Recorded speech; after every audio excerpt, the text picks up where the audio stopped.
Energy king Shivanna full recovery ಆಗಿದ್ದಾರೆ. Operation ಮಾಡಿಸಿಕೊಂಡು ಬಂದ ಮೇಲೆ ಡಬಲ್ ಎನರ್ಜಿ ಸಿಕ್ಕಂತಾಗಿದೆ. ಇದರ ಬೆನ್ನಲ್ಲೇ ಭಾರತೀಯ ಚಿತ್ರರಂಗದ ಘಟಾನುಘಟಿಗಳೇ ಕರೆ ಮಾಡಿ ಶಿವಣ್ಣನ ಆರೋಗ್ಯ ವಿಚಾರಿಸುತ್ತಿದ್ದಾರೆ. ಶಿವಣ್ಣನ ಆರೋಗ್ಯ ವಿಚಾರಿಸಿದ ಬಾಲಯ್ಯ, ಬಿಗ್ ಬಿ. ತೆಲುಗು ನಿರ್ದೇಶಕರಿಂದ ಬಂದುವು ಸಾಲು ಸಾಲು ಕರೆ. ಕನ್ನಡ ಚಿತ್ರರಂಗದ ಮೇರು ಶಿಖರ, ಸರಳತೆಯ ಸಾಹುಕಾರ, ಕನ್ನಡದ ವರನಟ ಡಾಕ್ಟರ್ ರಾಜ್ಕುಮಾರ್ ಅಂದ್ರೆ ಇಡೀ ಚಿತ್ರರಂಗವೇ ಗೌರವ ಕೊಡ್ತಿತ್ತು. ಗಡಿ ಭಾಷೆಗಳನ್ನೆಲ್ಲ ಮೀರಿ ಅಣ್ಣವರು ಪ್ರೀತಿ ಗಳಿಸಿದ್ರು. ಬಾಲಿವುಡ್ ಶೆಹನ್ಶಾ ಬಿಗ್ ಬಿ ಅಮಿತಾಬ್ ಬಚ್ಚನ್ರಿಂದ ಹಿಡಿದು ಬಹುತೇಕ ದೊಡ್ಡ ದೊಡ್ಡ ನಟರ ಜೊತೆ ಒಂದೊಳ್ಳೆ ಒಡನಾಟವನ್ನ ಹೊಂದಿದ್ರು. ಅಂದು ಬೆಸೆದುಕೊಂಡಿದ್ದ ದೊಡ್ಡಮನೆಯ ಸಂಬಂಧ ಇಂದಿಗೂ ಚಿರವಾಗಿಯೇ ಇದೆ.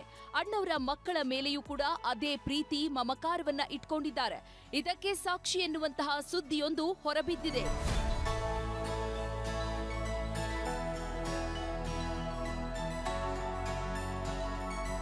ಶಿವಣ್ಣನಿಗೆ ಅಮೆರಿಕಾದಲ್ಲಿ ಆಪರೇಷನ್ ಆಗ್ತಿದ್ದ ಸಮಯದಲ್ಲೇ ಅಮಿತಾಬ್ ಬಚ್ಚನ್ ಗೀತಕ್ಕನಿಗೆ ಮೆಸೇಜ್ ಮಾಡಿದ್ರಂತೆ. ಶಿವರಾಜ್ ಕುಮಾರ್ ಹೇಗಿದ್ದಾರೆ ಅಂತ ಖುದ್ದು ತಾವೇ ವಿಚಾರಿಸಿದ್ರಂತೆ.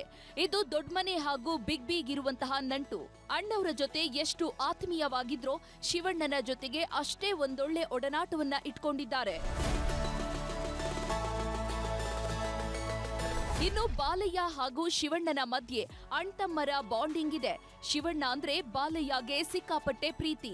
ಹೀಗಾಗಿಯೇ ಶಿವಣ್ಣನಿಗೆ ಕ್ಯಾನ್ಸರ್ ಅನ್ನೋದು ಗೊತ್ತಾಗ್ತಿದ್ದಂತೆ ತಾವೇ ಚಿಕಿತ್ಸೆ ನೋಡ್ಕೊಳ್ಳೋದಾಗಿ ಹೇಳಿದ್ದಾರಂತೆ.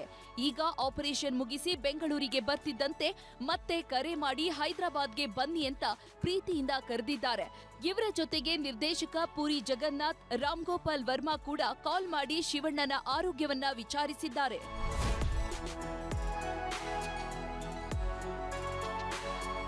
ಒಟ್ನಲ್ಲಿ ಹ್ಯಾಟ್ರಿಕ್ ಹೀರೋ ಕೈಯಲ್ಲಿ ಡಜನ್ ಗಟ್ಟಲೆ ಸಿನಿಮಾಗಳಿವೆ. ಕನ್ನಡದ ಜೊತೆಗೆ ತಮಿಳು, ತೆಲುಗು ಪ್ರಾಜೆಕ್ಟ್ಗಳಿಗೆ ಶಿವಣ್ಣ ಸಹಿ ಮಾಡಿದ್ದಾರೆ. ಈ ಎಲ್ಲ ಸಿನಿಮಾಗಳ ಪೈಕಿ Sandalwood king mega power star Ram Charan ಹಾಗೂ ಬುಜ್ಜಿ ಬಾಬು ಕಾಂಬೋದ ತೆಲುಗು ಪ್ರಾಜೆಕ್ಟ್ನಲ್ಲಿ ನಟಿಸಲಿದ್ದು ಇನ್ಮುಂದೆ ಭಜರಂಗಿ ಹವಾ ಶುರುವಾಗಲಿದೆ. Satish Kanakapura, film bureau, news 18.